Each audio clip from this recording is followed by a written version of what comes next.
தமிழக வரலாற்றில் இதுவரை தென் தமிழகத்தில் நில அதிர்வு ஏற்பட்டதே இல்லை என்ற நிலையில் தற்போதைய நில அதிர்வுக்கு அனுமதியே இல்லாமல் இயங்கும் குவாரிகளில் சட்டவிரோதமாக நடக்கும் கனிம வள சுரண்டலே முக்கிய காரணம் என அடித்து கூறுகிறார் சமூக ஆர்வலர் பிரபு. அது மட்டுமின்றி நெல்லை நில அதிர்வுக்கான காரணத்தை மாவட்ட நிர்வாகம் விளக்க வேண்டும் எனவும் அவர் அதிரடி காட்டுகிறார். தென் தமிழக வரலாற்றில் நில அதிர்வு என்பது இதுவரைக்கும் யாருமே பார்க்காத ஒரு விஷயம்.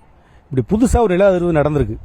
இதுக்கு என்ன காரணம் அப்படின்னு சொல்லி நம்ம பார்க்கும்போது குறிப்பாக என்னென்னா மேற்கு தொடர்ச்சி மலை அடிவாரங்களில் இருக்கக்கூடிய மலைகளில் குன்றுகளில் நிறைய கல்குவாரிகள் இருக்குது.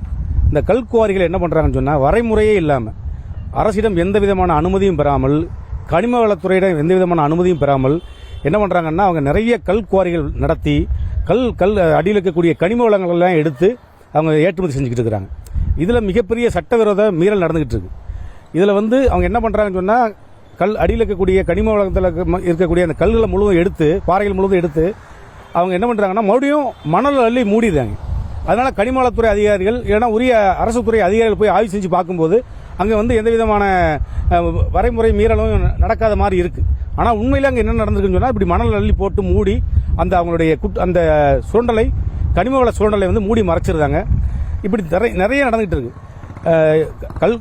நடந்துட்டு இருக்கக்கூடிய திருநெல்வேலி மாவட்டத்தில் இருக்கக்கூடிய கல்குவாரிகளில் அதே போல் சுண்ணாம்பு குவாரிகளில் அதாவது அனுமதி பெற்று நடத்தப்படக்கூடிய கல்குவாரிகள் சுண்ணாம்பு குவாரிகள்லாம் பாதி தான், இன்னும் பாதி அளவிற்கு உரிய அனுமதியே பெறாமல் நடந்துகிட்டு இருக்கு.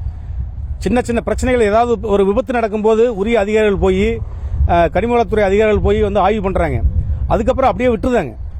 ஆனால் என்னன்னு சொன்னால் அதுக்கு பிறகு மிகப்பெரிய அளவில் இந்த மாதிரியான கனிம வள சுரண்டல் நடந்துகிட்டு இருக்கு. இந்த நில அதிர்வுக்கு இது ஒரு மிக முக்கியமான காரணமாக இருக்கும்னு நினைக்கிறேன். ஏன்னா திருநெல்வேலி மாவட்டத்தில் இப்படிப்பட்ட விஷயம் நடக்கவே இல்லை. திருநெல்வேலி மாவட்டத்தினுடைய வரலாற்றில் இப்படிப்பட்ட விஷயம் எதுவுமே நடக்காத போது திடீரென்று இப்படி ஒரு விஷயம் ஒரு புவியில் அதிர்ச்சி ஏற்படுகிறது, பூமி அதிர்ச்சி ஏற்படுது அப்படின்னு சொன்னால் அதுக்கு உரிய காரணம் என்ன என்பதை மாவட்ட நிர்வாகம் விளக்கணும். நாங்கள் சமூக ஆர்வலர்கள் குற்றம் சாட்டுறோம். இப்படி ஒரு மிகப்பெரிய அளவில் கனிம வள கொள்ளை நடந்துகிட்டு இருக்கு, கல்குவாரிகள் மூலமாக கனிம வள கொள்ளை நடந்துகிட்டு இருக்கு. நாங்கள் குற்றம் சாட்டுறோம். ஆனால் மாவட்ட நிர்வாகம் அந்த கனிம வள கொள்ளையின் காரணமாகத்தான் இந்த பூமி அதிர்ச்சி ஏற்பட்டுக்கிறது அப்படின்னு நாங்கள் குற்றம் சாட்டுறோம். இதற்கு உரிய பதிலை அளிக்க வேண்டியது யார் அப்படின்னு சொன்னால் மாவட்ட நிர்வாகம் தான்.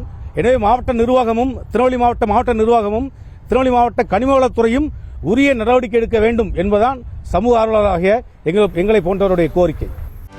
செய்திகளை உடனுக்குடனும் துல்லியமாகவும் தெரிந்து கொள்ள சப்ஸ்கிரைப் பண்ணுங்க.